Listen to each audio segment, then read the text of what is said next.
திண்டுக்கல்லேருந்து கரூர் போற வழியில பார்த்தீங்கன்னா, ஒரு 21 ஏக்கர் வந்து பைபாஸ்லேருந்து சேல்ஸுக்கு வந்திருக்குங்க. மலைய ஒட்டியே இந்த ப்ராப்பர்ட்டி அமைஞ்சிருக்கு. கரெக்ட்டா பைபாஸ்லேருந்து 2 1/2 கிலோமீட்டர் தான் வந்து நமக்கு இந்த லொக்கேஷன் வந்து அமைஞ்சிருக்குது. 21 ஏக்கர் மொத்தம் லேண்டுங்க. இதில பார்த்தீங்கன்னா, 18 ஏக்கர் ஃபென்சிங் பண்ணியிருக்காங்க. 3 ஏக்கர் ஃபென்சிங் பண்ணலைங்க. இதுக்கு அவங்க கோட் பண்ற விலை பார்த்தீங்கன்னா, 14,00,000 சொல்றாங்க. நேர்ல வந்து உட்காந்து பேசினா, ரெடி கேஷ்னா நம்ம அனுசரிச்சு பேசி ஒரு அமௌண்ட் புக் பண்ணிக்கலாங்க.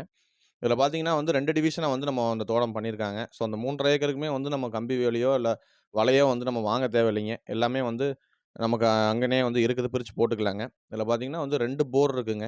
1 ஸ்விம்மிங் பூல் இருக்குது.